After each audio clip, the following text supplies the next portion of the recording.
السلام عليكم ورحمة الله وبركاته.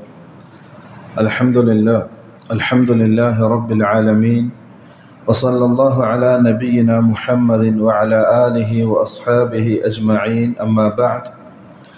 اللهم رب اشرح لي صدري ويسر لي أمري واحلل عقدة من لساني يفقه قولي. سبحانك لا علم لنا إلا ما علمتنا إنك أنت العليم الحكيم. اللهم رب زدنا علما نافعا وعملا متقبلا ورزقا حلالا طيبا. പ്രിയമുള്ള സഹോദരന്മാരെ, സഹോദരിമാരെ, അല്ലാഹു സുബ്ഹാനഹു വ തആല നമ്മുടെ ഒരുമിച്ച് കൂടലിനെ അല്ലാഹുവിൻ്റെ അടുക്കൽ മഖബൂലായ അമലായി നമ്മളിൽ നിന്നും സ്വീകരിക്കുമാറാകട്ടെ. ഈ പരിശുദ്ധ റമദാനിൻ്റെ നമ്മൾ നോറ്റിട്ടുള്ള നോമ്പും ഖിയാമുൽ ലൈലുകളും തിലാവത്തുൽ ഖുർആനും അതുപോലെ മറ്റുള്ള അമാലുകളും അതിൻ്റെ കുറവുകളൊക്കെ പരിഹരിച്ച് അല്ലാഹു സുബ്ഹാനഹു വ തആല നമ്മളിൽ നിന്നും സ്വീകരിക്കുമാറാകട്ടെ. അല്ലാഹു സുബ്ഹാനഹു വ തആല ഈ പരിശുദ്ധ റമദാൻ മാസത്തിൽ നോമ്പിനെ നിയമമാക്കുന്നതിലൂടെ രണ്ട് കാര്യങ്ങളാണ് നമ്മളിൽ നിന്നും അള്ളാഹു തേടുന്നത്. ഈ നോമ്പ് തുടങ്ങി അവസാനിക്കുന്നതിന് മുമ്പ് ആ രണ്ട് കാര്യങ്ങൾ അടിമകളിൽ സ്വായത്തമായിരിക്കണം, അടങ്ങിയിരിക്കണം. അതില്ലെങ്കിൽ ആ നോമ്പിലൂടെ എന്താണോ അള്ളാഹു ലക്ഷ്യം വെച്ചത് അത് നമുക്ക് കിട്ടാതെ പോകും.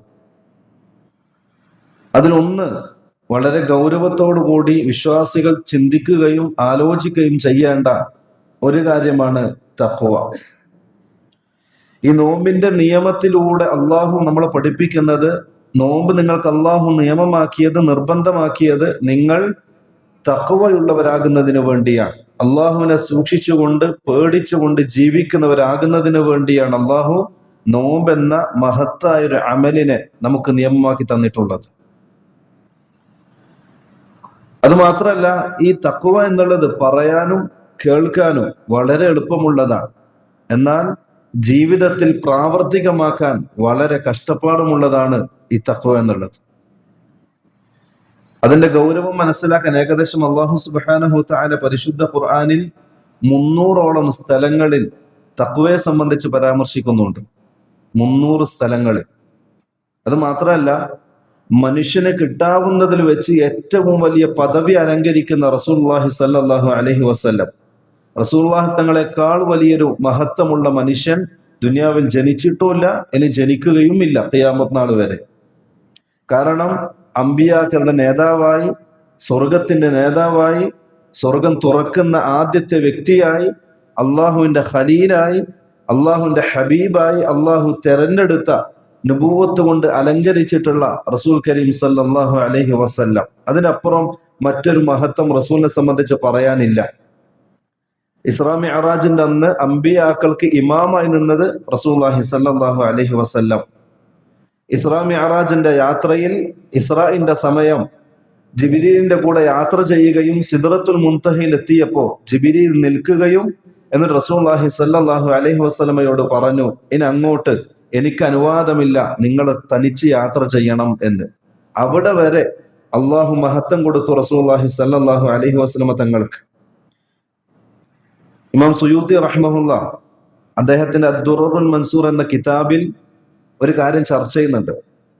റസൂലുള്ളാഹി സ്വല്ലല്ലാഹു അലൈഹി വസല്ലം അന്ത്യവിശ്രമം കൊള്ളുന്ന റൗള ഷരീഫാണോ അതല്ല മക്കയിലുള്ള കഅബാലയമാണോ മഹത്വമുള്ളത് അള്ളാഹുവിന്റെ അടുക്കൽ എന്നതിനെ സംബന്ധിച്ച് അഭിപ്രായ വ്യത്യാസമുണ്ട് പണ്ഡിത ലോകത്ത്. ഒരു കൂട്ടർ പറഞ്ഞു കഅബക്കാണ് മഹത്വം കൂടുതൽ, മറ്റൊരു വിഭാഗം പറഞ്ഞു അതല്ല, റസൂലുള്ളാഹി തങ്ങൾ അന്ത്യവിശ്രമം കൊള്ളുന്ന റൗള ഷരീഫാണ് മഹത്വം കൂടുതൽ. അഭിപ്രായ വ്യത്യാസം കാരണം കഅബ എന്നുള്ളത് അള്ളാഹുവിന്റെ മഖ്ലൂഖാണ്, സൃഷ്ടിയാണ്.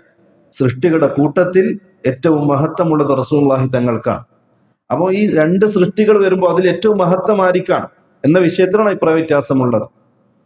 പ്രതിഫലത്തിന്റെ വിഷയത്തിൽ മക്കയാണെങ്കിൽ സ്ഥാനത്തിൽ അത് റസൂലുള്ളാഹി സ്വല്ലല്ലാഹു അലൈഹി വസല്ലമയാണ് എന്നാണ് ഇമാം സുയൂത്തി റഹ്മഹുല്ലാ സൂചിപ്പിക്കുന്നത്. അഭിപ്രായ വ്യത്യാസമുള്ള മസലയാണ്. എന്നിരുന്നാലും ഇത്രയും സ്ഥാനം അലങ്കരിക്കുന്ന റസൂലുള്ളാഹി സ്വല്ലല്ലാഹു അലൈഹി വസല്ലമയോട് പരിശുദ്ധ ഖുർആനിൽ അള്ളാഹുവിന്റെ കൽപ്പന, യാ അയ്യുഹൻ നബി തഖില്ലാഹ വലാ തുതിഇൽ കാഫിരീൻ. യാ അയ്യുഹൻ നബി, പ്രവാചകരെ, ഇത്തഖില്ലാ, നീ അല്ലാഹുവിനെ സൂക്ഷിക്കണം. ഇവിടെയാണ് പ്രിയമുള്ളവരെ തഖ്വയുടെ മഹത്വവും ആ തഖ്വയുടെ പ്രാധാന്യവും നമ്മൾ തിരിച്ചറിയേണ്ടത്. ഇത്ര മഹത്വം അലങ്കരിക്കുന്ന റസൂലുള്ളാഹി സ്വല്ലല്ലാഹു അലൈഹി വസല്ലമയോട് അള്ളാഹു ഖുർആനിൽ കൽപ്പിച്ചത് നീ അള്ളാഹുവിനെ സൂക്ഷിക്കണം എന്ന്. അപ്പൊ നമ്മുടെ ജീവിതത്തിൽ അത് എത്രത്തോളം പ്രാധാന്യം അർഹിക്കുന്നതാ. നമ്മുടെ ജീവിതത്തിന്റെ ഓരോ സെക്കൻഡുകളിലും അള്ളാഹു സുബ്ഹാനഹു തആല തഖ്വ നിങ്ങൾ സ്വീകരിക്കണം, തഖ്വ കൈകൊള്ളണം എന്ന് മാത്രമല്ല പറഞ്ഞത്, വതആവനു അലൽ ബിർരി വത്തഖ്വ, തഖ്വയെ നിങ്ങൾ പരസ്പരം സഹകരിക്കുകയും സഹായിക്കുകയും ചെയ്യണം. ഇത് അള്ളാഹിന്റെ കൽപ്പനയാണ് പരിശുദ്ധ ഖുർആനിൽ. ഒരുപാട് സ്ഥലങ്ങളിൽ കാണാം പരിശുദ്ധ ഖുർആനിൽ അള്ളാഹു സുബ്ഹാനഹു തആല അടിമകളോട് തഖ്വ കൊണ്ട് വസിയത്ത് ചെയ്യുന്നതും തഖ്വ മുറുകെ പിടിക്കാൻ കൽപ്പിക്കുന്നതുമായ ആയാത്തുകളും ഹദീസുകളും. അതിലൊരു ഹദീസ് റസൂലുള്ളാഹി സ്വല്ലല്ലാഹു അലൈഹി വസല്ലം തങ്ങൾ പറയാണ്, ഇന്ന അക്സറ മാ യുദ്ഖിലുൻ നാസ അൽ ജന്ന, മനുഷ്യനെ ഏറ്റവും കൂടുതൽ സ്വർഗത്തിലേക്ക് കൊണ്ടെത്തിക്കുന്നത്, സ്വർഗത്തിൽ പ്രവേശിക്കാൻ കാരണമാകുന്നത് തഖ്വല്ലാഹ്, അള്ളാഹിനെ പേടിച്ചുകൊണ്ടുള്ള ജീവിതമാണ്. എന്താ ഈ തഖ്വ എന്ന് പറഞ്ഞാൽ? ഇബ്നു അബീ ശൈബ റഹ്മത്തുള്ളാഹി അലൈഹി അദ്ദേഹത്തിന്റെ മുസന്നഫിൽ ത്വൽഖ് ബിൻ ഹബീബ് അബൂ ഹുറൈറ റളിയല്ലാഹു അൻഹു ചോദിക്കുന്ന ഒരു സംഭവം വിശദീകരിക്കുന്നുണ്ട്. ത്വൽഖ് ബിൻ ഹബീബ് റഹ്മത്തുള്ളാഹി അലൈഹി അബൂ ഹുറൈറ റളിയല്ലാഹു അൻഹു ചോദിച്ചു, എന്താണ് തഖ്വ എന്ന് പറഞ്ഞാൽ? ഇതേ സംഭവം Ibn Abdullah Umar bin Khattab റളിയല്ലാഹു അൻഹുവിൽ നിന്നും മറ്റുള്ളവരും ഉദ്ധരിക്കുന്നതായിട്ട് കാണാം. എന്താണ് തഖ്വ എന്ന് ചോദിച്ചപ്പോൾ അദ്ദേഹം പറഞ്ഞു കൊടുത്തത്, നീ ഒരു മാർഗത്തിലേക്ക് പ്രവേശിക്കലാണ്, ഒരു വഴിയിലേക്ക് പ്രവേശിക്കലാണ്. രണ്ട് ഭാഗത്തും മുൾച്ചെടികൾ ഉള്ളതായ ഒരു മാർഗം, ഒരു വഴി, ഇടുങ്ങിയ പാത. ആ മാർഗത്തിലൂടെ നിന്റെ വസ്ത്രത്തിനും ശരീരത്തിനും മുള്ളുകൾ തട്ടാതെ എത്രത്തോളം ശ്രദ്ധയോടെ ആയിരിക്കും നീ ആ വഴി മുറിച്ചു കടക്കുക, അതേപോലെ ദുനിയാവിൽ ജീവിക്കലാണ് തഖ്വ എന്ന് പറഞ്ഞാൽ. ദുനിയാവിൽ ആധുനിക കാലഘട്ടത്തിൽ ജീവിക്കുന്ന നമ്മൾ ഓരോരുത്തരും നമ്മുടെ ചുറ്റുപാടും വ്യത്യസ്തമായ രൂപത്തിലുള്ള ഹറാമുകളും അള്ളാഹു നിഷിദ്ധമാക്കിയ കാര്യങ്ങളും നമ്മൾ കാണും. അതൊരുപക്ഷെ ശുബഹാത്തുകളായിരിക്കാം, അല്ലെങ്കിൽ ഒരുപക്ഷെ ഷഹവാത്തുകളായിരിക്കാം. ഇത് രണ്ടും കൊണ്ടാണ് മനുഷ്യൻ ഏറ്റവും കൂടുതൽ പരീക്ഷിക്കപ്പെടുക. ശുബഹാത്ത് എന്ന് പറഞ്ഞാൽ മനുഷ്യന്റെ ആദർശത്തിലും മനഹജിലും പിഴവ് സംഭവിക്കുക, അതിനാണ് ശുബഹാത്ത് എന്ന് പറയുക, ആശയക്കുഴപ്പമുണ്ടാക്കുക. രണ്ടാമത്തെ ഷഹവാത്ത്. ഷഹവാത്ത് എന്ന് പറഞ്ഞാൽ അത് മനുഷ്യന്റെ ശരീരം ആഗ്രഹിക്കുകയും ഇച്ഛിക്കുകയും ചെയ്യുന്ന കാര്യങ്ങൾ, തിന്മകൾ. അതെപ്പോഴും ശരീരത്തിന് രസവും സുഖവും നൽകുന്നതായിരിക്കും. ഈ രണ്ട് കാര്യങ്ങൾ നമ്മുടെ ചുറ്റുപാടും നമ്മൾ എപ്പോഴും കണ്ടുകൊണ്ടിരിക്കുന്നതാണ്. അതിലൊന്നും ചെന്ന് പെടാതെ റസൂലുള്ളാഹി സ്വല്ലല്ലാഹു അലൈഹി വസല്ലമ തങ്ങളും സഹാബാക്കളും നിലകൊണ്ട പാതയിൽ ഉറച്ചു നിൽക്കുക, അതിനാണ് തഖ്വ എന്ന് പറയുക, വളരെ എളുപ്പത്തിൽ. അതേപോലെ തന്നെ ഇമാം സുയൂത്തി റഹ്മത്തുള്ളാഹി പറയുന്നതായിട്ട് കാണാം, തഖ്വ എന്ന് പറഞ്ഞാൽ കുറച്ചും കൂടി എളുപ്പത്തിൽ നമുക്ക് മനസ്സിലാകുന്ന രൂപത്തിൽ അൻത അമല ബിതാഅത്തില്ലാഹ് റജാഅ റഹ്മത്തില്ലാഹ്, അള്ളാഹുവിന്റെ കാരുണ്യത്തെ പ്രതീക്ഷിച്ചുകൊണ്ട് നീ അമലുകൾ ചെയ്യലാണ്. നമ്മൾ എന്ത് പ്രവർത്തനങ്ങൾ ചെയ്താലും അതിൽ അള്ളാഹുവിന്റെ കാരുണ്യത്തെ പ്രതീക്ഷിക്കുക. ഒന്ന്, വതർക്കു മആസിഹി, അള്ളാഹുവിനെ ധിക്കരിക്കുന്നത് നിന്റെ ജീവിതത്തിൽ നിന്ന് നീ ഒഴിവാക്കുക, തിന്മകൾ വെടിയുക, ഒഴിവാക്കുക. മഖാഫത ഇഖാബിഹി, അള്ളാഹുവിന്റെ ശിക്ഷയെ പേടിച്ചുകൊണ്ട്, അള്ളാഹുവിന്റെ ശിക്ഷയെ പേടിച്ചുകൊണ്ട് അള്ളാഹുവിനെ ധിക്കരിക്കുന്നതിൽ നിന്നും നീ മാറി നിൽക്കുക. ഇതാണ് തഖ്വ എന്ന് പറഞ്ഞാൽ. കുറച്ചും കൂടി വിശദമായി പറയുകയാണെങ്കിൽ ഇബ്നു ഹജർ റഹ്മത്തുള്ളാഹി അലൈഹി ഫത്ഹുൽ ബാരി വിശദീകരിച്ചിട്ട് കാണാം, അദ്ദേഹം പറയാൻ തഖ്വ എന്ന് പറഞ്ഞാൽ അൻ തജഅല ബൈനക വബൈന അദാബില്ലാഹി അൽ വിഖായ, നീ നിന്റെയും റബ്ബിന്റെ അദാബിന്റെയും ഇടയിൽ ഒരു മറയെ സ്വീകരിക്കുക, അല്ലെ? അതുകൊണ്ട് ഈ തഖ്വ എന്ന് പറഞ്ഞാൽ പണ്ഡിതന്മാരിൽ ഭാഷാർത്ഥം നൽകുക എന്നുള്ളത് അൽ വിഖായ എന്നാണ്. വിഖായ എന്ന് പറഞ്ഞാൽ പരിച. യുദ്ധത്തിനൊക്കെ നമ്മൾ അമ്പ് തറക്കാതിരിക്കാനും വാളിന്റെ വെട്ട് തറക്കാതിരിക്കാനും വെക്കുന്ന ഒരു മറ, അതിനാണ് വിഖായ എന്ന് പറയാം. ആ വിഖായ മറ സ്വീകരിക്കലാണ്, അതാണ് തഖ്വ എന്ന് പറഞ്ഞാൽ. അതെങ്ങനെ സാധ്യമാകും, അതെങ്ങനെ കരസ്ഥമാകും? വളരെ എളുപ്പമാണ്.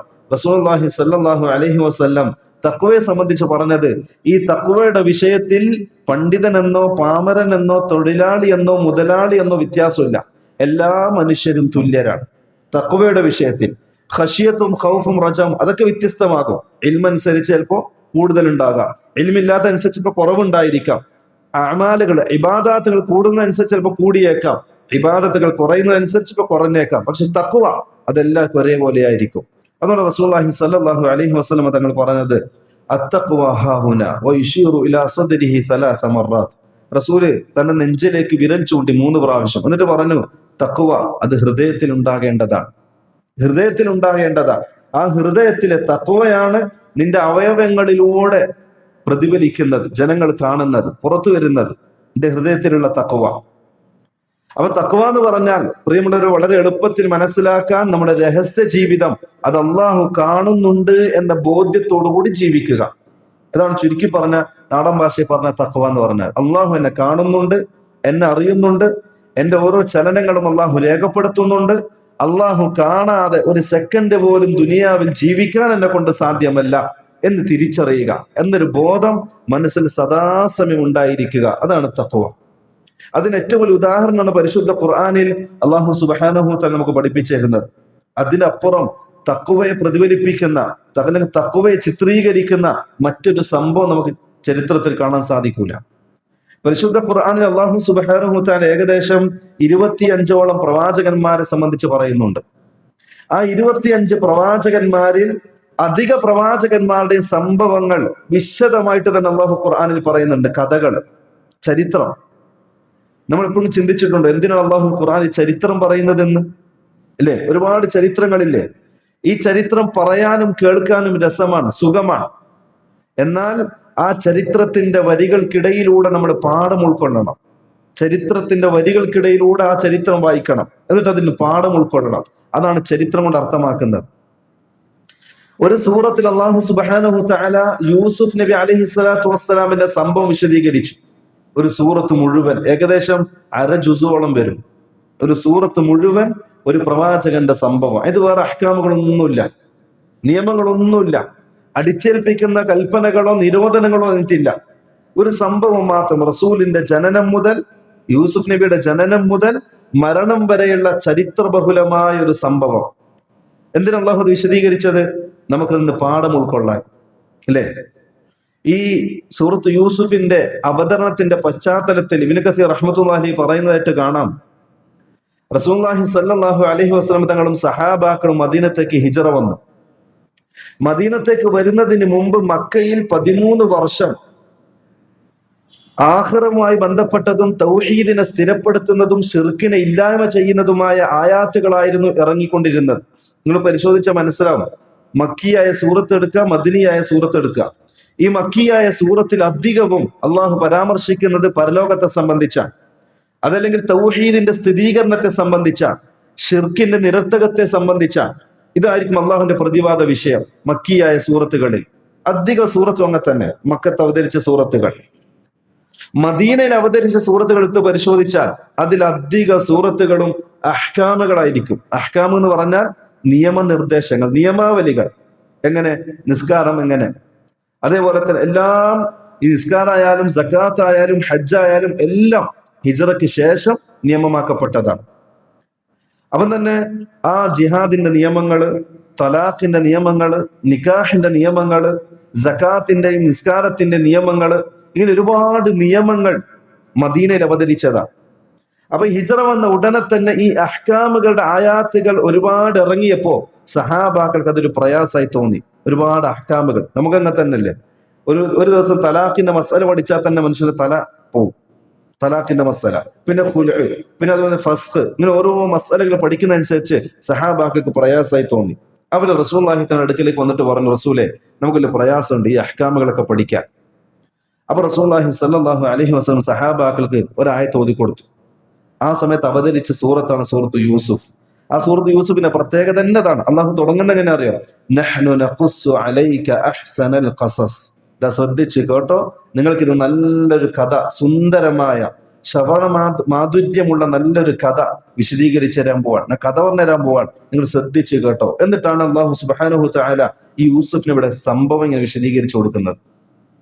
ആ കൂട്ടത്തിൽ ആദ്യം യൂസുഫ് നബി അലൈഹി സ്വലാത്തു വസ്സലാം തന്റെ സഹോദരങ്ങളാൽ ചതിക്കപ്പെടുകയും കിണറിൽ എഴിയപ്പെടുകയും അവിടെ നിന്ന് യാത്രാ സംഘം അദ്ദേഹത്തെ രക്ഷപ്പെടുത്തുകയും അടിമച്ചന്തയിൽ കൊണ്ട് വിൽക്കുകയും ചെയ്തു.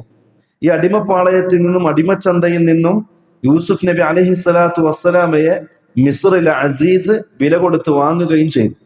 വാങ്ങി അദ്ദേഹം തന്റെ കൊട്ടാരത്തിൽ കൊണ്ടാക്കി. കൊട്ടാരത്തിൽ ഖിദ്മത്ത് ചെയ്യാൻ അസീസിനും അസീസിന്റെ ഭാര്യക്കും കുടുംബത്തിനും ഖിദ്മത്ത് ചെയ്യുന്ന ഒരു ഖാദിമായി, സേവകനായി കൊട്ടാരത്തിൽ നിയമിച്ചു.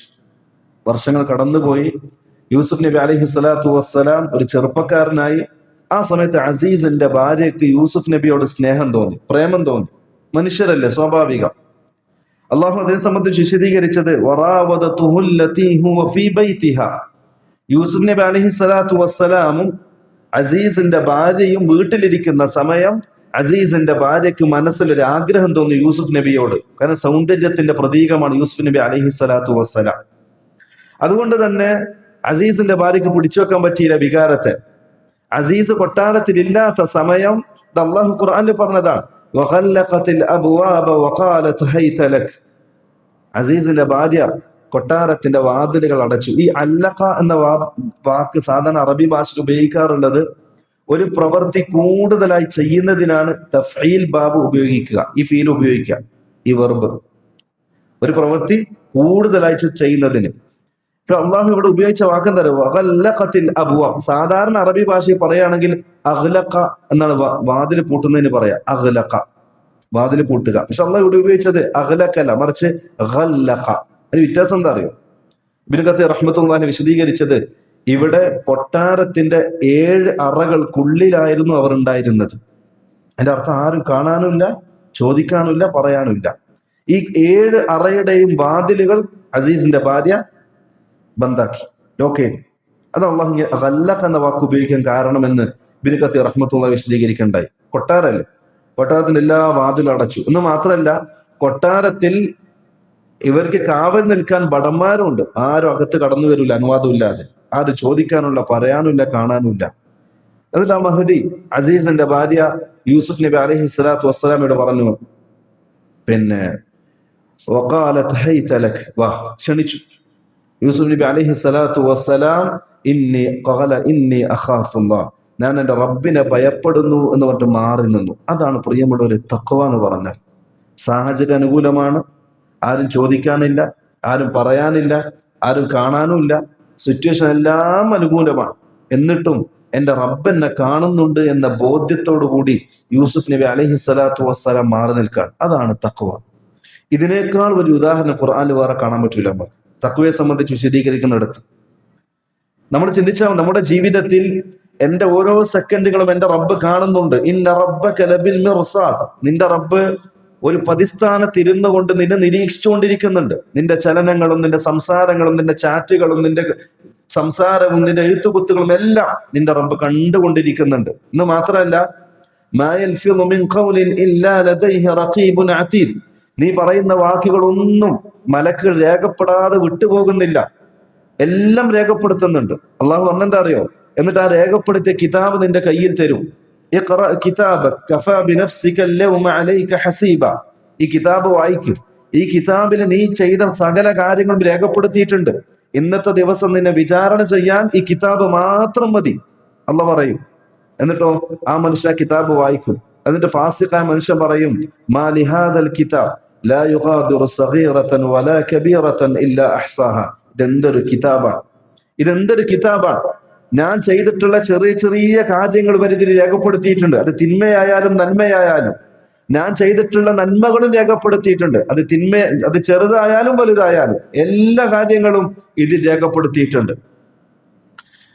എന്നിട്ട് ആ മനുഷ്യൻ, ഇടത് കൈയുടെ കിതാബ് കിട്ടുന്ന ആ മനുഷ്യൻ വിളിച്ചു പറയും, ഈ കിതാബ് കിട്ടിയില്ലായിരുന്നുവെങ്കിൽ എത്ര നന്നായേനെ എന്ന്. അതിന്റെ അർത്ഥം നമ്മൾ ദുനിയാവിൽ ചെയ്തു കൂട്ടുന്ന സകല പ്രവർത്തനങ്ങളും അള്ളാഹു കാണുന്നുണ്ട്, അറിയുന്നുണ്ട് എന്നുള്ളതാണ്. ആ അള്ളാഹു കാണുന്നുണ്ട്, അറിയുന്നുണ്ട് എന്ന ബോധ്യത്തോടു കൂടി ജീവിക്കുക. അതിനാണ് പ്രിയമുള്ളവരെ തഖ്വ എന്ന് പറയുന്നത്. അത് അള്ളാഹു സുബ്ഹാനഹു തആല ഈ റമളാനുമായി ബന്ധിപ്പിക്കാനുള്ള കാരണം അല്ലേ? റമളാന്റെ നോമ്പ് അള്ളാഹു നിയമമാക്കിയ സംബന്ധിച്ച് പറഞ്ഞത്, കുതിബ അലൈക്കുമുസ് സിയാം കമാ കുതിബ അലൽ ലദീന മിൻ ഖബ്ലിക്കും ലഅല്ലക്കും തത്തഖൂൻ. ഈ തഖ്വ, അള്ളാഹു കാണുന്നുണ്ട്, അറിയുന്നുണ്ട്, കേൾക്കുന്നുണ്ട് എന്ന ബോധം മനസ്സിൽ ഉണ്ടാക്കിയെടുക്കുന്ന ഈ വിചാരത്തെ, ഈ തഖ്വയെ അള്ളാഹു റമളാനുമായി ബന്ധിപ്പിച്ചു. എന്തുകൊണ്ടാണെന്നറിയോ? അള്ളാഹു നിസ്കാരം നിങ്ങൾക്ക് നിയമമാക്കി. നിസ്കാരം നിയമമാക്കുമ്പോൾ നിങ്ങൾക്ക് നിസ്കാരം നിയമമാക്കിയത് നിങ്ങൾ തഖ്വയുള്ളവരാകാൻ വേണ്ടിയാണെന്ന് അള്ളാഹു പറഞ്ഞിട്ടില്ല. സകാത്ത് നിയമമാക്കി, അവിടെയും തഖ്വയെ സംബന്ധിച്ച് പരാമർശമില്ല. ഹജ്ജും ഉംറയും തിലാവത്തുൽ ഖുർആനും അദ്കാറുകളും തസ്ബീഹാത്തുകളും അള്ളാഹു നിയമമാക്കി.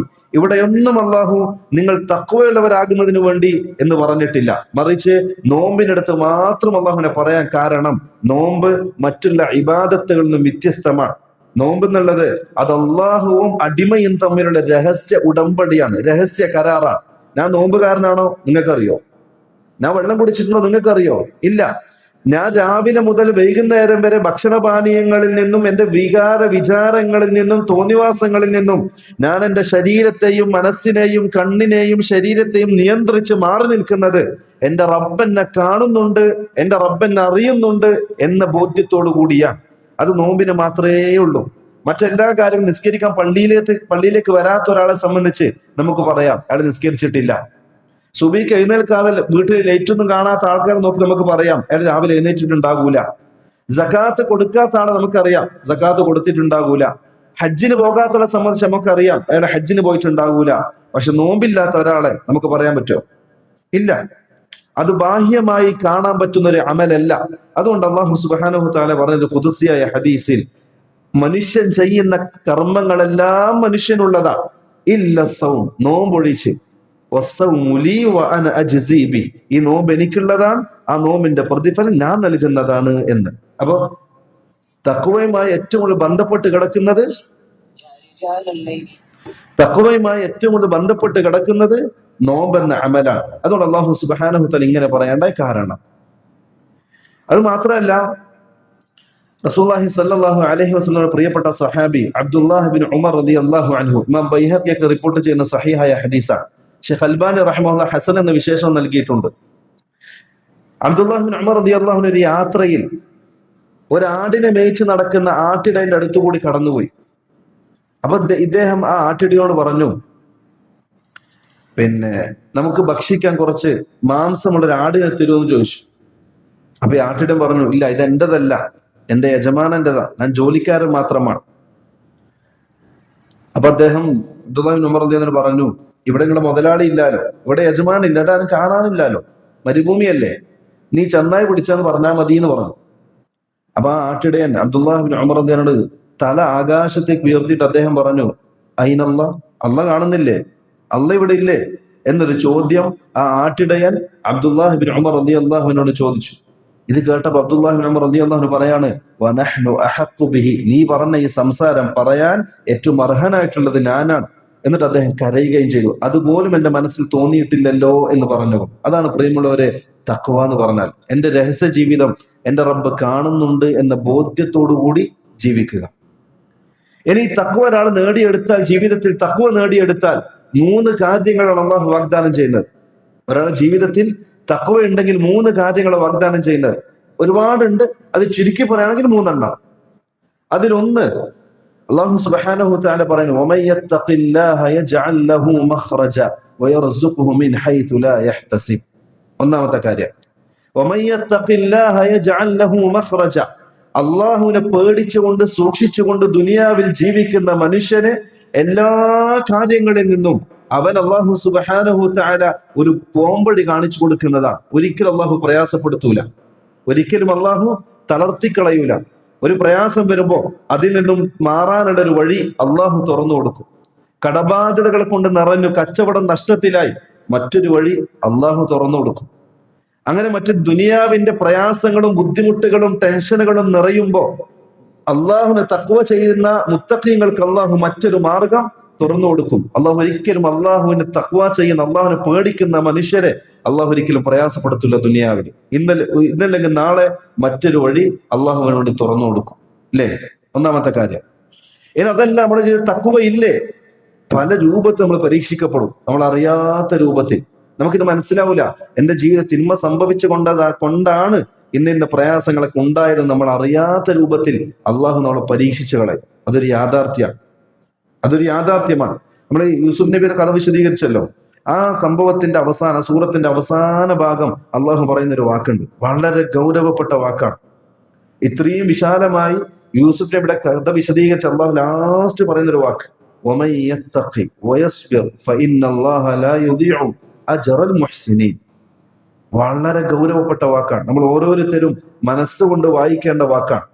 രണ്ട് കാര്യങ്ങൾ അള്ളാഹു പറയുന്നത്. ഒന്ന്, വമൻ യത്തഖി, ആരെങ്കിലും അള്ളാഹുവിനെ സൂക്ഷിച്ചാൽ, എന്റെ റബ്ബെന്നെ കാണുന്നുണ്ടെന്ന ബോധ്യത്തോടു കൂടി ജീവിച്ചാൽ, എന്റെ റബ്ബെന്നെ അറിയുന്നുണ്ടെന്ന ബോധ്യത്തിൽ ജീവിച്ചാൽ, എന്റെ റബ്ബെന്നെ നിരീക്ഷിച്ചു കൊണ്ടിരിക്കുന്നുണ്ടെന്ന ബോധ്യത്തിൽ ഒരാൾ ജീവിച്ചാൽ, വയസ്ബിർ, ക്ഷമ കൈകൊള്ളുകയും ചെയ്താൽ. എന്തിനായിരിക്കും ഈ തഖ്വയെയും ക്ഷമയെയും അള്ളാഹു ചേർത്ത് പറഞ്ഞത്? രണ്ട് കാര്യങ്ങൾ പറഞ്ഞല്ല, ഒന്ന് ക്ഷമ, മറ്റേത് തഖ്വ. എന്നിട്ട് രണ്ടും ചേർത്തുകൊണ്ട് അള്ളാഹുവിന്റെ അവസാനം പറയുന്നത് ഇന്നല്ലാഹ ലാ യുദീഉ അജ്റൽ മുഹ്സിനീൻ, മുഹ്സിനീന്റെ പ്രതിഫലം അള്ളാഹു പാഴാക്കി കളയുകയില്ല എന്ന്. എന്റെ അർത്ഥം, ഈ തഖ്വയും സബറും ഉള്ള ആളാണ് മുഹ്സിൻ. മുഹ്സിൻ എന്ന് പറഞ്ഞാൽ അറിയാലോ, ഇസ്ലാമിന് 3 ദർജയാണ്, ദീനിന് 3 കാറ്റഗറിയാണ്, 3 ദർജയാണ്. അതിൽ ഫസ്റ്റ് സ്റ്റേജ് ഇസ്ലാമാണ്, മുസ്ലിമാണ്, നോർമൽ മുസ്ലിം. രണ്ടാമത്തത് ഈമാനാണ്, മുഅ്മിൻ, രണ്ടാമത്തെ ദർജ. മൂന്നാമത്തെ ദർജ മുഹ്സിൻ, ഇഹ്സാനാണ്, ഏറ്റവും ടോപ്പ് ദർജ. ഇഹ്സാൻ എന്ന് പറഞ്ഞാൽ അൻ തഅബുദല്ലാഹ കഅന്നക തറാഹു ഫഇൻ ലം തകുൻ തറാഹു ഫഇന്നഹു യറാക്. നിന്റെ റബ്ബ് നിന്നെ കാണുന്നത് പോലെ ജീവിക്കുക. നമ്മൾ റബ്ബ് മുന്നിലുണ്ടെങ്കിൽ നമ്മൾ കുരുത്തക്കേട് കളിക്കുമോ? ഇല്ല. അതേപോലെ അതിന് പറ്റുന്നില്ല എങ്കിൽ റബ്ബ് നിന്നെ കാണുന്നുണ്ട് എന്ന ബോധ്യത്തിൽ നീ ജീവിക്കുക. ഇതാണ് ഇഹ്സാൻ എന്ന് പറഞ്ഞാൽ. അപ്പൊ ഈ തഖ്വയും സബറും ഉള്ള ആൾക്കാർക്കും ഇഹ്സാന്റെ പദവിയിലെത്താൻ സാധിക്കുക, അല്ലേ? അത് മാത്രമല്ല, 25 പ്രവാചകന്മാരെ സംബന്ധിച്ച് പരിശുദ്ധ ഖുർആൻ അല്ലാഹു പറഞ്ഞിട്ടും എല്ലാ പ്രവാചകങ്ങളും സംഭവം വിശദീകരിച്ചതിൽ അവസാനം പറയുന്നത് ഇന്നഹും മിനൽ മുഹ്സിനീൻ. ഈ പ്രവാചകന്മാരെല്ലാവരും അള്ളാഹുവിന്റെ മുഹ്സിനീങ്ങളായ അടിമകളിൽപ്പെട്ടവരാണ്. അതായത് ഈ ദർജയിൽ എത്തിയവരാണെന്നർത്ഥം. ഒന്നുകിൽ അള്ളാഹുവിനെ കാണുന്നത് പോലെ, അല്ലെങ്കിൽ അള്ളാഹു നിന്നെ കാണുന്നത് പോലെ ജീവിച്ചവരാണ് ഈ പ്രവാചകരെല്ലാവരും. അതുകൊണ്ട് അള്ളാഹു 2 കാര്യം എടുത്തു പറഞ്ഞു. 2 ഉദാഹരണം പറഞ്ഞാൽ നിങ്ങൾക്ക് പെട്ടെന്ന് മനസ്സിലാവും. ഒന്ന്, ഒരാള് ഇന്ന് ഈ ആധുനിക കാലഘട്ടത്തിൽ ദുനിയാവിൽ മനുഷ്യൻ സമ്പാദിക്കാൻ ഒരുപാട് മാർഗങ്ങളുണ്ട്. സമ്പാദിക്കാൻ അതിൽ ഹറാം ആയതുണ്ട്, ഹലാലായതുണ്ട്, അള്ളാഹു നിരോധിച്ചതുണ്ട്, അള്ളാഹു അനുവദിച്ചതും ഉണ്ട്. ഒരാൾ സമ്പാദിക്കാൻ വേണ്ടി ദുനിയാവിലേക്ക് ഇറങ്ങി. അയാളുടെ മുമ്പിൽ 2%, 100ൽ 2% ഹലാലായ മാർഗമായിരിക്കും, ബാക്കി 98 ഹറാമായ മാർഗമായിരിക്കും. ഞാൻ പലിശയുമായി ബന്ധപ്പെട്ടാൽ നിങ്ങൾക്കറിയോ? ഇല്ല.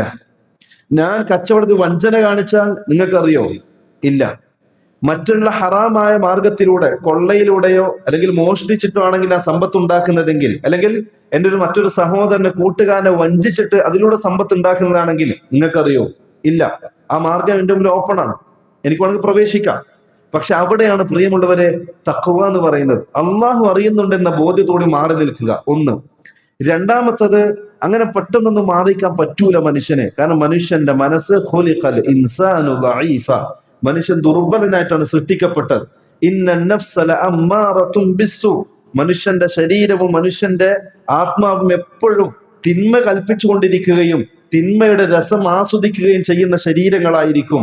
അതുകൊണ്ട് തന്നെ എപ്പോഴും സമ്പത്ത് ഉണ്ടാക്കാൻ ആഗ്രഹമേ മനുഷ്യനുണ്ടാകൂ. ഒരു കച്ചവടമുള്ള രണ്ടാമത്തെ കച്ചവടം ആലോചിക്കും, രണ്ടുള്ളവൻ മൂന്നാമത്തിനെ കുറിച്ച് ആലോചിക്കും. ഇതൊരു യാഥാർത്ഥ്യമാണ്, ആർക്കും നിഷേധിക്കാൻ പറ്റൂല. റസൂലുള്ളാഹി സ്വല്ലല്ലാഹു അലൈഹി വസല്ലം തങ്ങൾ പറഞ്ഞു, ആദമിന്റെ മനുഷ്യന് ഒരു ഉഹദ് മലയോളം സ്വർണത്തിന്റെ കൂമ്പാരങ്ങളുണ്ടെങ്കിലും രണ്ടാമത് അവൻ ആഗ്രഹിക്കും അങ്ങനത്തെ ഒന്നും കൂടി ഉണ്ടായിരുന്നെങ്കിൽ എന്ന മനുഷ്യൻ ആഗ്രഹിക്കും. ഇത് മനുഷ്യന്റെ അവസ്ഥയാണ്. എന്നിട്ടോ വലം യംലഉ ഇല്ല തുറബ്, ഇങ്ങനെ ആഗ്രഹിച്ചിരിക്കും, പക്ഷേ മനുഷ്യന്റെ വായ നിറക്കുന്നത് മണ്ണ് മാത്രമായിരിക്കും എന്ന് റസൂലുള്ളാഹി സ്വല്ലല്ലാഹു അലൈഹി വസല്ലം പറയാൻ. ഇതാണ് മനുഷ്യന്റെ അവസ്ഥ. അപ്പൊ ഈ ഹറാമായ മാർഗം നമ്മൾ അള്ളാഹിനെ പേടിച്ച് മാറിയുന്നു. എന്നാൽ മാറി നിൽക്കാൻ പെട്ടെന്ന് നമ്മളെ കൊണ്ട് സാധിക്കൂല. അതിലെന്ത് വേണം? ക്ഷമ വേണം. ശരീരത്തെ പിടിച്ചു നിർത്താനുള്ള കെൽപ്പ് നമുക്ക് ഉണ്ടാകണം, താക്കത്ത് ഉണ്ടാകണം. അതിനുള്ള ക്ഷമ എന്ന് പറയാം. ഒന്ന്. വേറൊരു ഉദാഹരണം വളരെ എളുപ്പത്തിൽ മനസ്സിലാവും. നമ്മൾ യൂസുഫിന്റെ കഥ വിശദീകരിച്ചല്ലോ. ആ സംഭവത്തിൽ നമുക്ക് സാഹചര്യം അനുകൂലമാണ്, ആരും അറിയാനില്ല. ഞാനും എൻ്റെ ഫോണും എൻ്റെ റൂമും, ആരുമില്ല, രാത്രിയാണ്. എനിക്ക് ഇഷ്ടമുള്ളവരോട് ഇഷ്ടമുള്ളത് ചാറ്റ് ചെയ്യാം, ആരും എന്നെ ചോദ്യം ചെയ്യൂല. ആ സമയത്ത് നമ്മൾ അള്ളാഹു അറിയുന്നുണ്ടെന്ന ബോധ്യത്തോടുകൂടി മാറി നിന്നു. പക്ഷെ അത് മാത്രം പോരാ, മറിച്ച് ആ തിന്മയിൽ നിന്ന് ശരീരത്തെ മാറ്റി നിർത്താനുള്ള സ്വബർ അതും ഉണ്ടാകണം നമുക്ക്. അത് പെട്ടെന്നൊന്നും മനുഷ്യനുണ്ടാകൂല. അതുകൊണ്ട് ഇബ്നു ഖയ്യിം റഹ്മത്തുള്ളാഹി അലൈഹി അദ്ദേഹം ക്ഷമയെ 3ആയി തരംതിരിച്ചു. ക്ഷമ 3 രൂപത്തിലാണ്. ഒന്ന്, അള്ളാഹുവിന്റെ മുസീബത്തുകൾ ഉണ്ടാകുമ്പോൾ ക്ഷമിക്കുക. അസുഖങ്ങൾ വരുമ്പോ, കച്ചവടം നഷ്ടത്തിലാകുമ്പോ, വേണ്ടപ്പെട്ടവരുടെ മരണം, അപകടങ്ങൾ, ഇതൊക്കെ ഉണ്ടാകുമ്പോൾ ക്ഷമ കൈകൊള്ളുക. രണ്ടാമത്തത് നന്മ ചെയ്യാൻ ക്ഷമ കൈകൊള്ളുക. അതെങ്ങനെ? രാവിലെ തഹജ്ജുദ് എഴുന്നേറ്റ് ഖിയാമുൽ ലൈൽ പള്ളിയിലേക്ക് വരുമ്പോൾ പ്രയാസമായിരിക്കും. ആ ബുദ്ധിമുട്ട് ക്ഷമ കൈകൊള്ളുക. എന്നിട്ട് നിസ്കരിക്കുക. നിസ്കരിക്കുമ്പം മടിയുണ്ടാവും. ഇമാം ദീർഘമായി ഖുർആൻ പാരായണം ചെയ്യുമ്പോൾ ബാക്കിൽ നിൽക്കാൻ നമുക്ക് മടിയുണ്ടാവും, ശരീരം ആഗ്രഹിക്കൂല. പക്ഷെ അത് ക്ഷമ കൈകൊണ്ട് നിൽക്കുക, അതാണ് താഅത്തിലുള്ള ക്ഷമ. മൂന്നാമത്തത് തിന്മയിൽ നിന്ന് മാറി നിൽക്കാനുള്ള ക്ഷമ. വഹുവ അശദ്ദുഹും, അതാണ് ഏറ്റവും പ്രയാസപ്പെട്ടത്, ഏറ്റവും ബുദ്ധിമുട്ടുള്ളതാണ് തിന്മയിൽ നിന്ന് മാറി നിൽക്കാനുള്ള ക്ഷമ. അത് പെട്ടെന്നൊന്നും മനുഷ്യൻ കൊണ്ട് സാധിക്കൂല. അപ്പൊ ഇത്രയും കാര്യങ്ങൾ അള്ളാഹു കാണുന്നുണ്ടെന്ന ബോധ്യമുള്ളതിനു കൂടെ തന്നെ നമുക്ക് എന്ത് വേണം? നമ്മുടെ ശരീരത്തെ പിടിച്ചു വെക്കണം, ക്ഷമയും നമുക്കുണ്ടാകണം. എങ്കിലേ നമ്മൾ ഈ മുഹ്സിനുകളെ ദറജയിൽ പെടുകയുള്ളൂ. അതേപോലെ ഈ ആധുനിക കാലഘട്ടത്തിൽ ഒരാള് തൗഹീദിലേക്ക് കടന്നു വന്നു, മുവഹിദായി. അയാൾ ദർഗയിലും ജാറത്തിലൊക്കെ പോകുന്ന മനുഷ്യനായിരുന്നു. എല്ലാ ഖബറിലേക്ക് പോയി സുജൂദ് ചെയ്യുന്ന മനുഷ്യനായിരുന്നു. അതൊക്കെ ഒഴിവാക്കി അദ്ദേഹം തൗഹീദിലേക്ക് കടന്നു വന്നു. എന്നിട്ട് അദ്ദേഹം പറയും, ലൈസ ബൈനി വബൈന റബ്ബി ഷൈ, എന്റെയും എന്റെ റബ്ബിനിടയിൽ ഒന്നുമില്ല, എനിക്ക് എന്റെ റബ്ബ് മതി എന്ന് പ്രഖ്യാപിച്ചൊരു മനുഷ്യൻ മുവഹിദ്. അദ്ദേഹത്തിന് ഒരു ഉദാഹരണം പറയണം. അദ്ദേഹത്തിന് ഒരു അസുഖം വന്നു. അദ്ദേഹം എല്ലാ ഡോക്ടറെയും കണ്ട് ചികിത്സിച്ചു, ശമനം കാണുന്നില്ല, മാറുന്നില്ല. അദ്ദേഹത്തിന്റെ സമ്പത്തിന്റെ പകുതിയും ഈ ചികിത്സയ്ക്ക് വേണ്ടി അദ്ദേഹം ചെലവഴിച്ചു. എന്നിട്ട് അസുഖത്തിന് ഒരു മാറ്റവും കാണുന്നില്ല. സ്വാഭാവികമായും അദ്ദേഹത്തിന്റെ കൂട്ടുകാരും കുടുംബക്കാരൊക്കെ പറയും, നീ ഇന്ന ദർഗയിലേക്ക് പോയിക്കോ, അല്ലെങ്കിൽ ഇന്ന തങ്ങടുത്തേക്ക് പോയിക്കോ, ശമനം കാണും, അല്ലേ? സ്വാഭാവികം, അങ്ങനെ പറയും. ആ സമയത്ത് പ്രിയമുള്ളവരെ, മനുഷ്യന്റെ മനസ്സ് പരീക്ഷിക്കപ്പെടുന്ന സമയമാണ്. കാരണം നമ്മൾ ആഗ്രഹിക്കുന്നത് രോഗത്തിന്റെ ശമനമാണ്, സമാധാനമാണ്. അത് നമ്മൾ ഒരുപാട് ചികിത്സിച്ചിട്ട് നമുക്ക് കിട്ടിയില്ല. പിന്നെ ഈ ദർഗയിലേക്ക് പോയാൽ കിട്ടുമെന്ന് ആരെങ്കിലും പറഞ്ഞാൽ പിന്നെ മനുഷ്യന്റെ മനസ്സ് ആഗ്രഹിക്കുന്നത് അവിടേക്ക് പോകുക എന്നുള്ളതായിരിക്കും. അതിൽ നിന്ന് തടയാൻ നമുക്ക് എന്ത് വേണം? ക്ഷമ വേണം. ഏതുപോലെ അയ്യൂബ് നബി അലൈഹി സ്വലാത്തു വസ്സലാമിന്റെ സംഭവം അള്ളാഹു വിശദീകരിച്ചതുപോലെ അതിന് ഏറ്റവും ഒരു ഉദാഹരണമാണത്. അയ്യൂബ് നബിക്ക് അസുഖം വന്നു, രോഗം വന്ന് അദ്ദേഹത്തിന്റെ ആരോഗ്യം ക്ഷയിച്ചു, സൗന്ദര്യം നശിച്ചു, സമ്പത്തും ഇല്ലാണ്ടായി, കുടുംബക്കാരും ഇല്ലാണ്ടായി, ഒന്നുമില്ലാത്ത അവസ്ഥയിൽ കഴിയുന്ന അയ്യൂബ് നബി അലൈഹി സ്വലാത്തു വസ്സലാം, പക്ഷെ അള്ളാഹുവിനുള്ള പ്രതീക്ഷ അദ്ദേഹം വിട്ടിട്ടില്ല. പിശാച് അദ്ദേഹത്തെ ഉപദ്രവിച്ചുകൊണ്ടേയിരുന്നു. അത് അദ്ദേഹം പറയുന്നത്, ഇന്നി മസ്സനിയ ദുർറു വ അൻത അർഹമുർ റഹീമീൻ, അള്ളാഹുവേ എന്നെ ഇതാ പിശാച് ഉപദ്രവിച്ചുകൊണ്ടേയിരിക്കുകയാണ്, എപ്പോഴും ഇന്നല്ലെങ്കിൽ നാളെ തെറ്റിപ്പോകുന്ന അവസ്ഥയിലാണ്, അതുകൊണ്ട് എന്നെ പരീക്ഷിക്കല്ല റബ്ബേ. എന്നിട്ട് അദ്ദേഹം അള്ളാഹുവിലേക്ക് മടങ്ങുകയും അള്ളാഹുവിനോട് ചോദിക്കുകയും ചെയ്തു. അള്ളാഹു ഉത്തരം കൊടുക്കുകയും രോഗശമനം നൽകുകയും ചെയ്തു. അത് ചരിത്രം വേറെ. പറഞ്ഞു വന്നത്, ആ തിന്മയിൽ നിന്ന് മാറി നിൽക്കാനുള്ള ക്ഷമ നമുക്കുണ്ടാകണം. അപ്പൊ തഖ്വയുടെ കൂടെ അള്ളാഹു ക്ഷമയെ ചേർത്ത് പറയേണ്ട കാരണം ഇതാണ്. ഇനി തഖ്വ കൊണ്ട് ഉണ്ടാകേണ്ട കാര്യം ഒന്ന് നമ്മൾ വിശദീകരിച്ചു. രണ്ടാമത്തത്, തഖ്വ കൊണ്ട് നമുക്ക് കരസ്ഥമാകുന്ന രണ്ടാമത്തൊരു കാര്യം ഖബൂലിയത്തുൽ അമൽ. നമ്മുടെ അമലുകൾ ഖബൂലാകുന്നത് തഖ്വ പരിഗണിച്ചുകൊണ്ടാണ്, അല്ലെ? അല്ലാഹു സുബ്ഹാനഹു തആല പരിശുദ്ധ ഖുർആൻ വിശദീകരിക്കുന്ന സംഭവം കാണാം. ആദം നബിയുടെ 2 മക്കളുടെ സംഭവം, ഹാബീലിന്റെയും ഹാബീലിന്റെയും. ഇവർ രണ്ടുപേരും ചില പ്രശ്നങ്ങൾ ഉണ്ടാകുകയും എന്നിട്ട് അള്ളാഹു നേർച്ച വെക്കുകയും ചെയ്തു. അതിൽ ഒരാളുടെ അള്ളാഹു സ്വീകരിച്ചു. ആ സമയത്ത് അള്ളാഹു വിശദീകരിക്കുന്ന കാര്യം, ഇന്നമാ യതഖബ്ബലുല്ലാഹു മിനൽ മുത്തഖീൻ, അഅമാലുകൾ സ്വീകരിക്കപ്പെടുന്നത് അത് മുത്തഖീങ്ങൾക്ക് മാത്രമായിരിക്കും എന്ന്. മുത്തഖീങ്ങൾക്ക് മാത്രമായിരിക്കും അഅമാലുകൾ സ്വീകരിക്കപ്പെടുക. ഇമാം ദാറഖുത്നി, അതേപോലെ ഇമാം ദാരിമി അവർ ഉദ്ധരിക്കുന്ന ഒരു ഹദീസിൽ കാണാം, ഒരു അസറിൽ കാണാം, ഒരു സഹാബി അദ്ദേഹം പറയാണ്, എനിക്ക് ഏറ്റവും ഇഷ്ടപ്പെട്ടത് പരിശുദ്ധ ഖുർആനിന്റെ ഒരു ആയത്താണ് എനിക്ക് ഏറ്റവും ഇഷ്ടപ്പെട്ടത്. ദുനിയാവ് നിറച്ചും സ്വർണം തരുന്നതിനേക്കാൾ എനിക്കിഷ്ടം പരിശുദ്ധ ഖുർആനിന്റെ ഒരു ആയത്താണ്.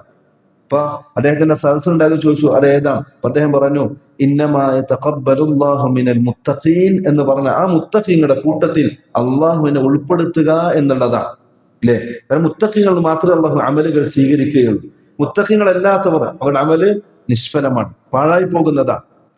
അതിന് ഏറ്റവും ഉദാഹരണം റസൂലുള്ളാഹി സ്വല്ലല്ലാഹു അലൈഹി വസല്ലം പറഞ്ഞിട്ടുള്ള ഒരു ഹദീസാണ്. സഹീഹ് എന്ന് പല പണ്ഡിതന്മാരും ഹുക്മ നൽകിയിട്ടുള്ള ഹദീസ്. റസൂലുള്ളാഹി സ്വല്ലല്ലാഹു അലൈഹി വസല്ലം തങ്ങൾ പറയാൻ, ഇന്നി ലഅഅലമു അഖ്വാമൻ, എനിക്ക് ഒരു വിഭാഗം ജനങ്ങളെ അറിയാം. ആ ജനങ്ങൾ നാളെ പരലോകത്തേക്ക് വരും.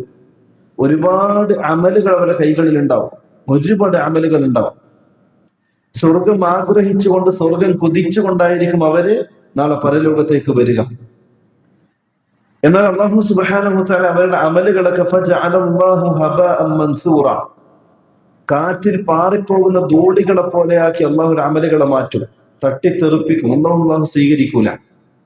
അപ്പൊ സഹാബാക്കൾ ചോദിച്ചു, ജല്ലിഹിം ലനാ യാ റസൂലല്ലാഹി ലിഅല്ലാ നകൂന മിൻഹും, അവരാരാണ് നമുക്കൊന്ന് പറഞ്ഞു തരണം, നമ്മളെ കൂട്ടത്തിൽ പെടാതിരിക്കാൻ.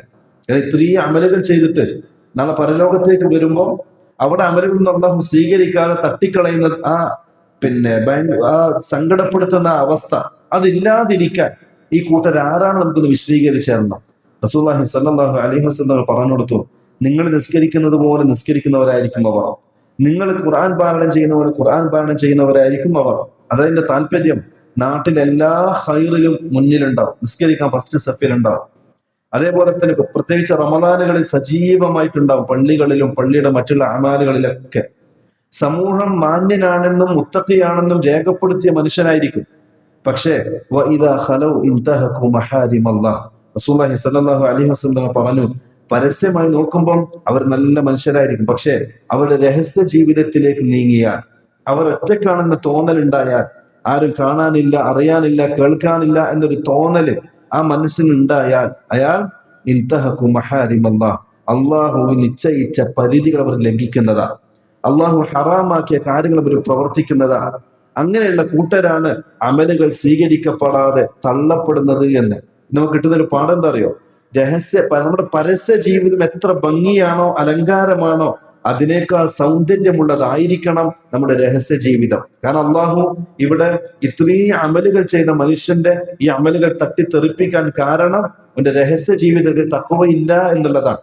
അപ്പൊ തഖ്വയാണ് അമലുകൾ സ്വീകരിക്കപ്പെടാൻ ഏറ്റവും അർഹമായിട്ടുള്ള കാരണം എന്ന്. അതുകൊണ്ട് നമ്മുടെ ജീവിതം തഖ്വയിൽ അധിഷ്ഠിതമാക്കുക. അമാലുകൾ എന്ത് ചെയ്യുമ്പോഴും അതിൽ തഖ്വ കൈകൊള്ളുക.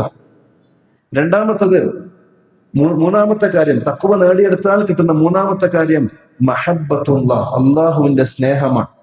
അള്ളാഹുവിന്റെ സ്നേഹം. ഈ അള്ളാഹിന്റെ സ്നേഹം എന്ന് പറഞ്ഞാൽ, ദുനിയാവിൽ ഒരാളെ അള്ളാഹു സ്നേഹിച്ചാൽ പിന്നെ പ്രിയമുള്ളവരെ, ദുനിയാവിൽ ആര് വിചാരിച്ചാലും ആ മനുഷ്യനെ പ്രയാസപ്പെടുത്താൻ പറ്റൂല. ദുനിയാവെല്ലാം ഓനക്കെതിരെ തിരിഞ്ഞാലും ഓന്റെ മനസ്സ് കുലുങ്ങ പോലുമില്ല. അള്ളാന്റെ ആളാണ്, അള്ളാഹുവിന്റെ സ്നേഹിതനാണ്, അള്ളാഹു ഇഷ്ടപ്പെട്ട ആളെ പിന്നെ അള്ളാഹു എന്ത് ചെയ്യൂല, ജനങ്ങൾക്ക് വിട്ടുകൊടുക്കൂല. മൻ ആദാലി വലിയൻ ഫഖദ് ആദൻതുഹു ബിൽ ഹർബ്. ഖുദ്സിയായ ഹദീസ്. എന്താ പറയാ? മൻ ആദാലി വലിയൻ, വലിയ എന്ന് പറഞ്ഞാൽ എന്റെ കൂട്ടുകാരൻ, അള്ളാഹു ഇഷ്ടപ്പെട്ട ആൾ. മുത്തഖികൾ, ആ മുത്തഖികൾ ആരെങ്കിലും പ്രയാസപ്പെടുത്തിയാൽ ആദൻതുഹു ബിൽ ഹർബ്, അവനോട് യുദ്ധത്തിന് ഞാൻ വിളംബരം ചെയ്യുന്നുവെന്ന് അള്ളാഹു പ്രഖ്യാപിക്കുകയാണ്. അപ്പൊ അള്ളാഹിന്റെ ആൾക്കാരാകണം. അതെങ്ങനെ കിട്ടും? തഖ്വയിലൂടെ നേടിയെടുക്കാൻ നമ്മളെ കൊണ്ട് സാധിക്കും. റസൂലുള്ളാഹി സ്വല്ലല്ലാഹു അലൈഹി വസല്ലം തങ്ങൾ പറയാം, അള്ളാഹു ഒരു മനുഷ്യനെ ഇഷ്ടപ്പെടും, എന്നിട്ടോ ഫഇദാ അഹബ്ബഹു നാദാഹു ജിബ്രീൽ, അള്ളാഹു മനുഷ്യനെ ഇഷ്ടപ്പെട്ടാൽ അള്ളാഹു ജിബ്രീലിനെ വിളിക്കും. ജിബ്രീലിനോട് പറയും, ഞാൻ ഇന്ന വ്യക്തി ഞാൻ ഇഷ്ടപ്പെടുന്നു, അതുകൊണ്ട് ഫഅഹ്ബിബ്ഹു, നീയും അയാളെ ഇഷ്ടപ്പെടണം. എന്നിട്ട് ജിബ്രീൽ ഫനാദാ അഹ്ലസ് സമാ, ആകാശവാസികളെ മലക്കുകളെ ജിബ്രീൽ വിളിക്കും. എന്നിട്ട് പറയും, ഇന്നല്ലാഹ യുഹിബ്ബു ഫുലാനൻ, അള്ളാഹു ഇന്ന വ്യക്തിയെ ഇഷ്ടപ്പെടുന്നു, അതുകൊണ്ട് ഞാനും ഇഷ്ടപ്പെടുന്നു, അതുകൊണ്ട് ഫഅഹിബ്ബൂഹു, നിങ്ങളും ഇഷ്ടപ്പെടുക എന്ന് പറയും. ഞാൻ ആലോചിച്ച് നോക്കിയേ, അള്ളാഹുവിന്റെ സ്നേഹം, ജിബ്രീലിന്റെ സ്നേഹം, ആകാശനിവാസികളുടെ മുഴുവനും സ്നേഹം അയാൾക്ക് കിട്ടി. എന്നിട്ടോ റസൂലുള്ളാഹി സ്വല്ലല്ലാഹു അലൈഹി വസല്ലം പറഞ്ഞു, സുമ്മ യൂദഉ ലഹുൽ ഖബൂലു ഫിദ് ദുനിയ, പിന്നെ ദുനിയാവിൽ അദ്ദേഹത്തിന് ഒരു സ്വീകാര്യത അള്ളാഹു കൊടുക്കുന്നതാണ്. ആ സ്വീകാര്യത പറിച്ചു കളയാൻ ഒരാളെ കൊണ്ടും സാധിക്കൂല. നിങ്ങൾ ഷെയ്ഖുൽ ഇസ്ലാം ഇബ്നു തൈമിയ്യ റഹ്മത്തുള്ളാഹിയുടെ ജീവിതം പഠിക്കണം. ഷെയ്ഖുൽ ഇസ്ലാം ഇബ്നു തൈമിയ്യ റഹ്മത്തുള്ളാഹി അലൈഹി തൗഹീദിന്റെ പ്രബോധനത്തിന് വേണ്ടി തജ്ദീദ് എന്നോണം ഒരു നവോത്ഥാനത്തിന് തുടക്കം കുറിച്ചു. ആ കാലഘട്ടത്തിലെ ഭരണാധികാരികൾ എല്ലാവരും ഷെയ്ഖുൽ ഇസ്ലാമിനെതിരായിരുന്നു. നാട്ടുകാരും പ്രമാണിമാരും അതേപോലെ കൊട്ടാര പണ്ഡിതന്മാരും ഈ ഷെയ്ഖുൽ ഇസ്ലാം ഇബ്നു തൈമിയ്യ റഹ്മത്തുള്ളാഹി മുന്നോട്ട് വെച്ച ആ നവോത്ഥാന ആദർശത്തിനെതിരായിരുന്നു. എല്ലാവരും എതിർത്തു, ജയിലിട്ട് പീഡിപ്പിച്ചു, ആക്രമിച്ചു, മുഖം കൊടുക്കാതെ പ്രയാസപ്പെടുത്തി, പല രൂപത്തിലും ഷെയ്ഖുൽ ഇസ്ലാമിനെ അവര് പ്രയാസപ്പെടുത്തി, ഇല്ലേ? എന്നിട്ട് അവസാനം ഷെയ്ഖുൽ ഇസ്ലാം ഈ ലോകത്തോട് വിട പറഞ്ഞപ്പോ അദ്ദേഹം മുന്നോട്ട് വെച്ച ആദർശം, അതേപോലെ തന്നെ അദ്ദേഹം മുന്നോട്ട് വെച്ചിട്ടുള്ള അദ്ദേഹത്തിന്റെ നവോത്ഥാന പ്രവർത്തനങ്ങൾ എല്ലാം അള്ളാഹുവിന്റെ ഖബൂലായി എന്നത് തെളിവാണ്. ലക്ഷക്കണക്കിന് ആൾക്കാരാണ് അദ്ദേഹത്തിന്റെ ജനാസക്ക് വേണ്ടി പങ്കെടുത്തിട്ടുള്ളത്.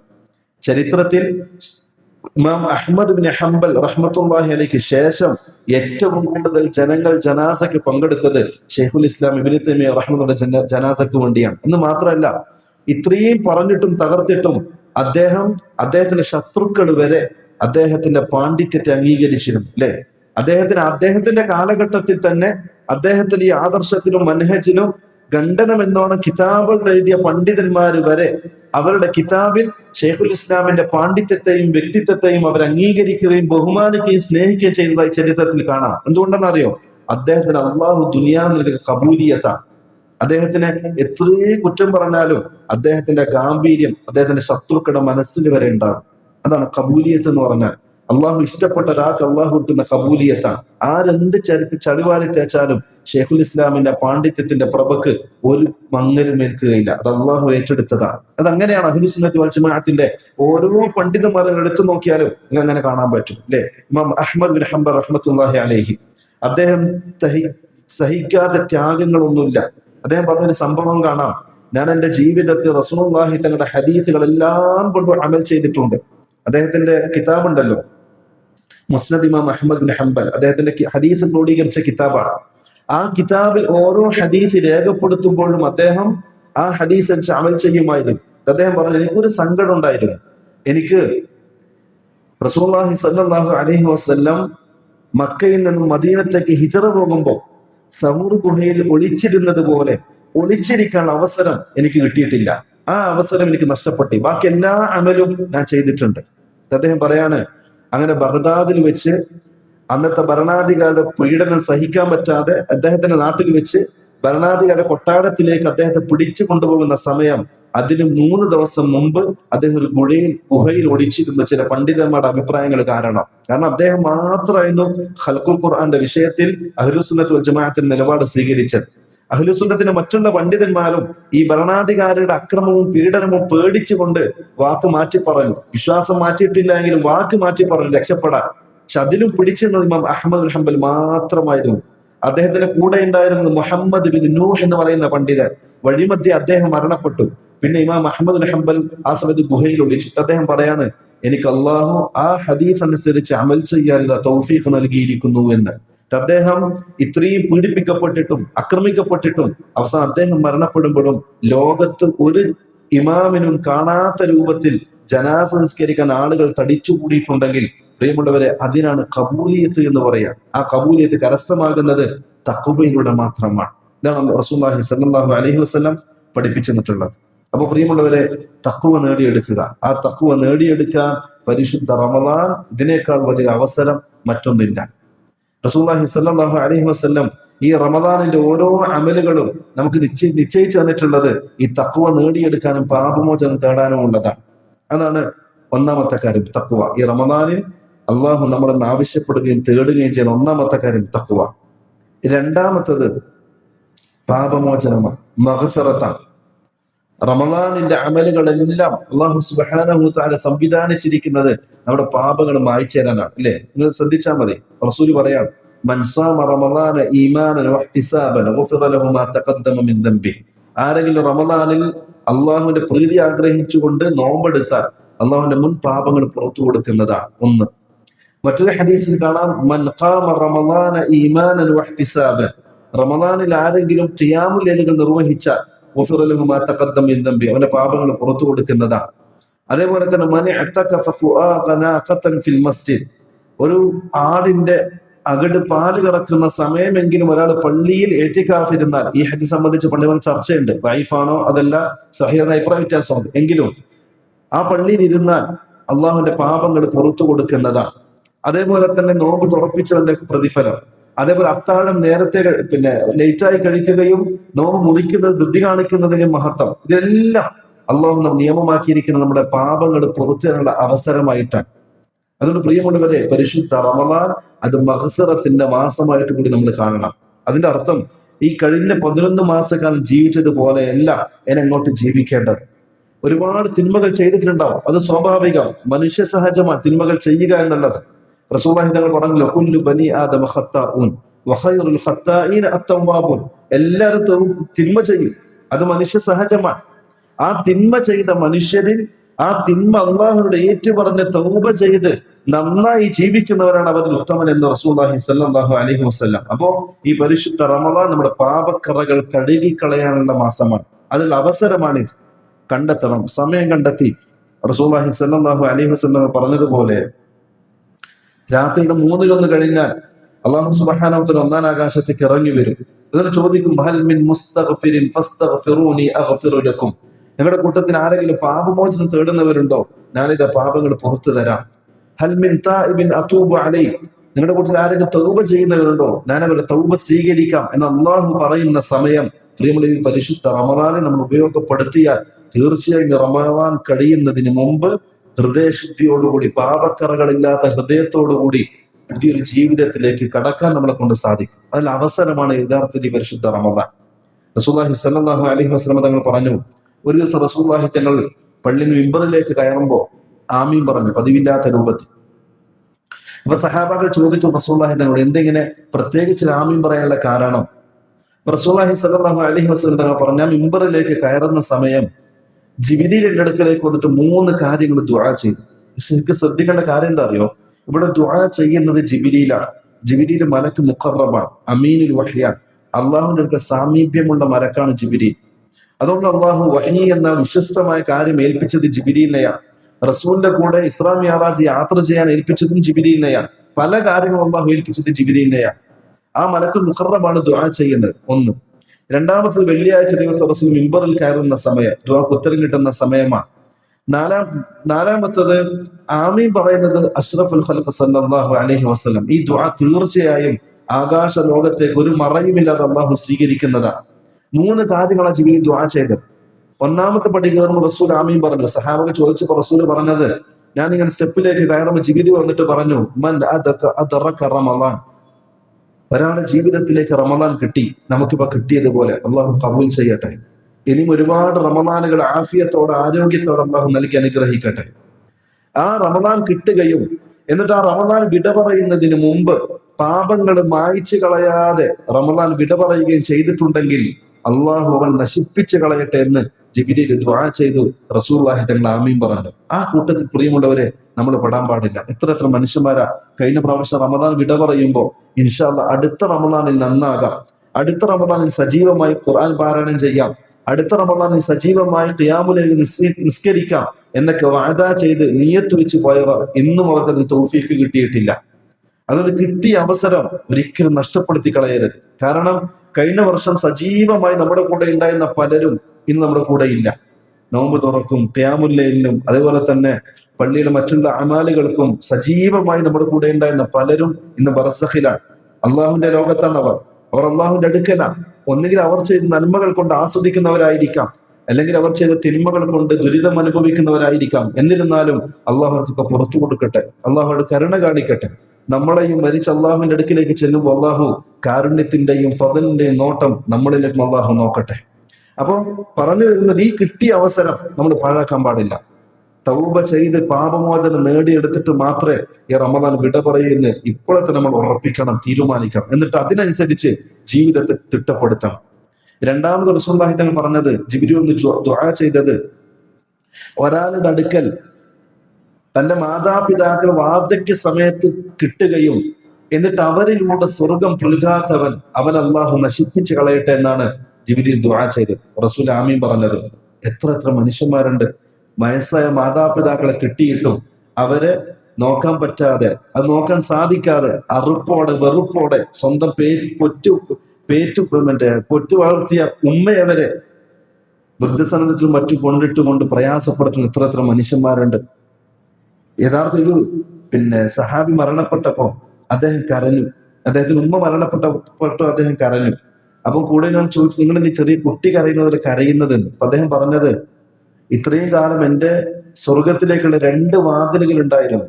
പക്ഷെ ഇന്ന് എൻ്റെ ഉമ്മയുടെ മരണത്തോടു കൂടി അതിലൊരു വാതിൽ അടക്കപ്പെട്ടു. ഇനൊരു വാതിൽ മാത്രമേ എനിക്കുള്ളൂ സ്വർഗത്തിലേക്കാണ്. അങ്ങനെ പറയപ്പെട്ട ഈ കാലത്തിൽ എത്ര മക്കളാണ് വീഴ്ച വരുത്തുന്നത്. അള്ളാഹു കാക്കട്ടെ, നഊദു ബില്ലാഹ്. അതുകൊണ്ട് പ്രിയമുള്ളവരെ, മാതാപിതാക്കളുടെ ജീവിതത്തിൽ കിട്ടിയിട്ടുണ്ടെങ്കിൽ അവരിലൂടെ അള്ളാഹുവിന്റെ തൃപ്തി കരസ്ഥമാക്കുകയും അള്ളാഹുവിന്റെ പാപമോചനം കരസ്ഥമാക്കുകയും ചെയ്യുക. ഇതാണ് രണ്ടാമത്തത്. മൂന്നാമത്തെ, റസൂലുള്ളാഹി സ്വല്ലല്ലാഹു അലൈഹി വസല്ലം തങ്ങൾ പറഞ്ഞു, ജിബ്രീൽ എൻ്റെ അടുക്കലേക്ക് വന്നുകൊണ്ട് പറഞ്ഞു, ഒരാളടുക്കൽ റസൂലുള്ളാഹി തങ്ങളുടെ പേര് പറയപ്പെട്ടിട്ട് സലാത്ത് പറയാത്തവനെ അള്ളാഹു ശപിക്കട്ടെ എന്ന്. അപ്പൊ റസൂലുള്ളാഹിയുടെ പേര് കേട്ടാൽ അത് സലാത്ത് പറയുക എന്നുള്ളത് മുഅ്മിനിന്റെ ബാധ്യതയാണ്, നിർബന്ധ ബാധ്യതയാണ്. ഇതാണ് റസൂലുള്ളാഹി സ്വല്ലല്ലാഹു അലൈഹി വസല്ലം 3 കാര്യങ്ങൾ. നിങ്ങൾ പ്രിയമുള്ളവരെ, ഈ പരിശുദ്ധ റമളാൻ വിട പറയുന്നതിന് മുമ്പ് പാപമോചനം നേടി ഹൃദയശുദ്ധിയോടുകൂടി പുതിയ ജീവിതത്തിലേക്ക് കടക്കാൻ നമ്മൾ തയ്യാറാകണം. അല്ലാഹു സുബ്ഹാനഹു വ തആല നല്ല തൗഫീഖ് നൽകി അനുഗ്രഹിക്കട്ടെ. ഈ പരിശുദ്ധ റമളാൻ അള്ളാഹു കൽപ്പിച്ചതുപോലെ, റസൂലുള്ളാഹി തങ്ങൾ പഠിപ്പിച്ചതുപോലെ തഖ്വ നേടിയെടുത്ത് അള്ളാഹു ഇഷ്ടപ്പെടുന്ന അവരുടെ ഇഷ്ടദാസന്മാരുടെ കൂട്ടത്തിൽ പെടാൻ അള്ളാഹു നമുക്കൊക്കെ നല്ല തൗഫീഖ് നൽകി അനുഗ്രഹിക്കുമാറാകട്ടെ. റബ്ബന ആതിനാ ഫിദ്ദുനിയ ഹസന വഫിൽ ആഖിറതി ഹസനത വഖിനാ അദാബന്നാർ. സുബ്ഹാന റബ്ബിക റബ്ബിൽ ഇസ്സതി അമ്മാ യസിഫൂൻ വസലാമുൻ അലൽ മുർസലീൻ വൽഹംദുലില്ലാഹി റബ്ബിൽ ആലമീൻ. ഹദാ വല്ലാഹു അഅലം وصلى الله على نبينا محمد وعلى آله وصحبه وسلم. السلام عليكم ورحمة الله وبركاته.